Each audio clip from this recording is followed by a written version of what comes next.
बुंदेलखंड विश्वकोश योजना समिति एवं रामायण केंद्र जिला इकाई सागर के द्वारा आयोजित रामायण केंद्र स्थापना के अवसर पर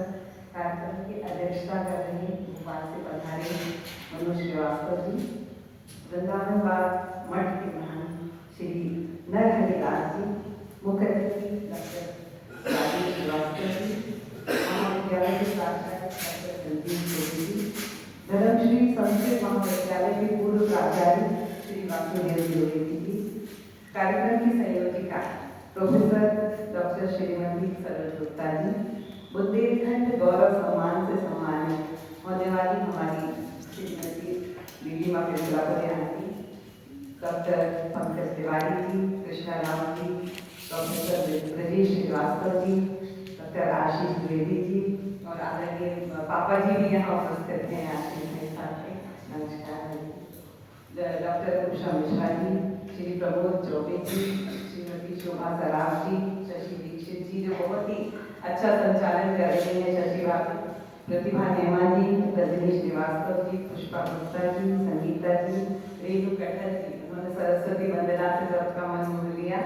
आंचल गुप्ता जी और कविता शुक्ला भाभी जी उपस्थित हैं और हमारे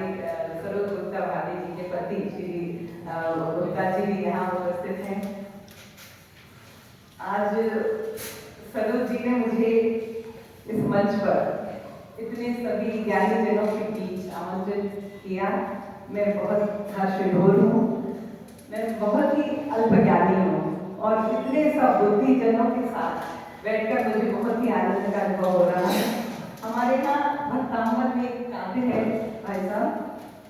अल्पर श्रुतम श्रुत बताम परिहास धामन तद भक्ति एव मुखरी कुरुते बलान्माम यथ को किलह किल मनो मदनम विरोधी तच्चार चार कलिका निकले मृत्यु। जैसे वसंत ऋतु आते से ही आमों में मोर छा जाते हैं, वातावरण बहुत मादक हो जाता है, सभी को आकर्षित करने लगता है और पता नहीं कहाँ से कोयल आ जाती है और अपनी मतलब उसको कोई देख नहीं पाता, बच्चों के पीछे छिपी रहती है और अपनी संगीत में उसको नहीं मालूम कि कौन सा राग गा रही है, ऑडियंस है सामने या नहीं है, उसने क्या संगीत गा रही है, क्या सीखा है, संगीत चल रहा है कि नहीं है, किसी भी सुर में वो गा रही है और अपनी मदमस्त होती है। मुझे लग रहा है कि मैं भी उसी अल्पज्ञानी की तरह हूँ कि अपने आप कुछ भी बोलो और आप लोग सुनेंगे उसको उतनी ताकत जैसे कि आप कोयल की वाणी सुनते हैं। आज हमारी आंटी नीलिमा पेंदुलापरे जी को सम्मानित किया गया। उनके विषय में मैं सागर की बेटी हूँ तो इसलिए बहुत अच्छे से परिचित हूँ, उनके पूरे परिवार से, आदरणीय उनके ससुर जी चिंतामन राव जी पेंदुलापरे, मतलब उनका परिवार ही पूरे समाज सेवा में अग्रणी था और आज जो उनकी विरासत को वो संभाल रही है आंटी और उनका पूरा परिवार, चाहे स्कूल का निर्माण हो, चाहे और भी इसी की तरह की कोई बात हो, कोई भी इनके घर से खाली हाथ नहीं जाता। और मैं बता दूं कि अगर ये इनका परिवार दाएं हाथ से कोई चीज किसी को देता है तो बाएं हाथ को भी पता नहीं चलता और कोई झपास लोग तो लगा ही नहीं। ये तो अक्सर होता है, छोटी सी कोई चीज देता है मुझे लगता है पेपर में आ जाए, मेरी फोटो आ जाए, तो कितने समय तक पता ही नहीं चलता कि इस परिवार ने कितना कुछ किया है। तो आज बहुत ही बुंदेलखंड सम्मान मिला है, बहुत ही कुशल और हमारी जो आंटी को मिला है और बहुत बहुत गौरव की बात है कि जो आंटी इससे सम्मानित हुई हैं। आज रामायण उसका जो बारे में और बुंदेलखंड विश्वकोश के बारे में भी आशीष जी ने जो हमें बताया, ब्रजेश जी ने, तो मैं कहना चाह रही हूँ, बहुत देर से देख रही थी कि हाँ हम लोग जिस पीढ़ी के लोग हैं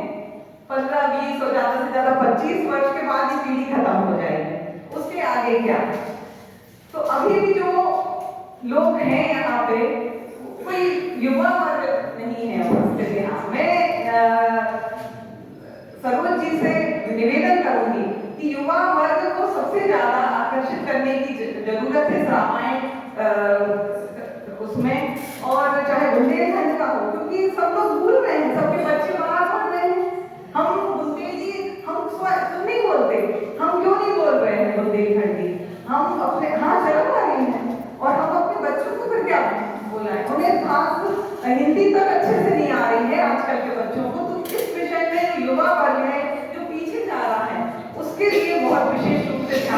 की जरूरत है। इस विषय में बहुत, क्योंकि हो सकता आप लोग आमंत्रित करते तो शायद आपके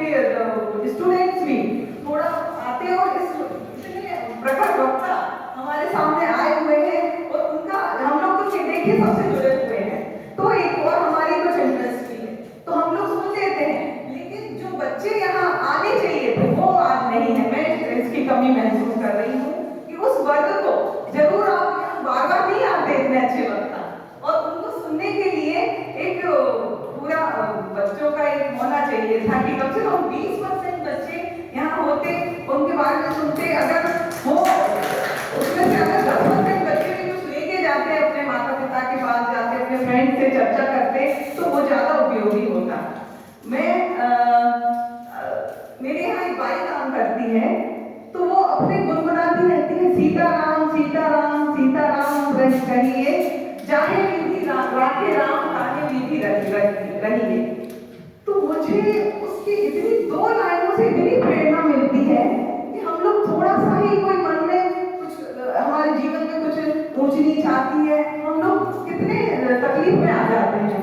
लेकिन वो लेडी हमेशा सुखी रहती है, हमेशा गुनगुनाती रहेगी, इतना खुश रहती है, चाहे उसके बच्चों की कोई बीमारी की समस्या हो, पति को नौकरी नहीं मिल रही हो, कुछ भी हो, लेकिन वो बहुत खुश रहती है। तो आप सोचिए, सीताराम सीताराम सीताराम कहिए, चाहे विधि राखे राम ताहे विधि रही, मतलब इतने 2 लाइनों में इतनी शक्ति है, सिर्फ राम शब्द में इतनी शक्ति है, तो हम क्यों नहीं उसका पालन करते हैं। हम जरा सा कुछ होता है जो हमारे विपरीत होता है, हम बड़े दुखी हो जाते हैं। तो मैंने स्वयं उससे ये प्रेरणा ली, मैं सच आपको आज सामने बता रही हूँ, मैंने स्वयं प्रेरणा ली कि अब कभी भी कोई भी दुख आए सुख आए समता का भाव रखें। कभी ये ना सोचे कि अरे सुख आया तो बहुत उमंग के साथ हम बहुत चहचहाने लगे, और अगर दुख आया तो आंसू बहाने लगे, और अरे मेरा ये हो गया मेरा। तो ये चीजें राम नाम के जब से ही आती है, अपने मन में दृढ़ता होती है, वो राम नाम से ही आती है। इन चीजों को मुझे विशेष रूप से बताना था सबके सामने, और मैं सोचती हूँ कि जो मैंने पहले भी बोला कि जो पीढ़ी है, हम लोग तो हैं और हैं, इंटरेस्ट के साथ सब काम कर रहे हैं, लेकिन उनको जरूर बुलाइए, उनको अपने व्हाट्सएप ग्रुप में भी जोड़िए। हम अपने बच्चों को भी प्रेरित कर सकते हैं, हम अपने रिश्तेदारों को, हम अपने पड़ोसियों को प्रेरित कर सकते हैं कि हमें इस काम से जुड़ना है। हम अकेले नहीं, एक व्यक्ति अगर 10 व्यक्ति को अपने आसपास इन चीजों को जोड़ेगा तो कितनी बड़ी चैन बन जाएगी, आप सोचिए। आपने मुझे समय दिया, अंत में मैं तुलसीदास जी के एक दोहे से बात खत्म करती हूँ। तुलसी भरोसे राम के निर्भय होके सोए, तुलसी भरोसे राम के निर्भय होके सोए, अनहोनी होनी नहीं, अनहोनी होनी नहीं, होनी हो तो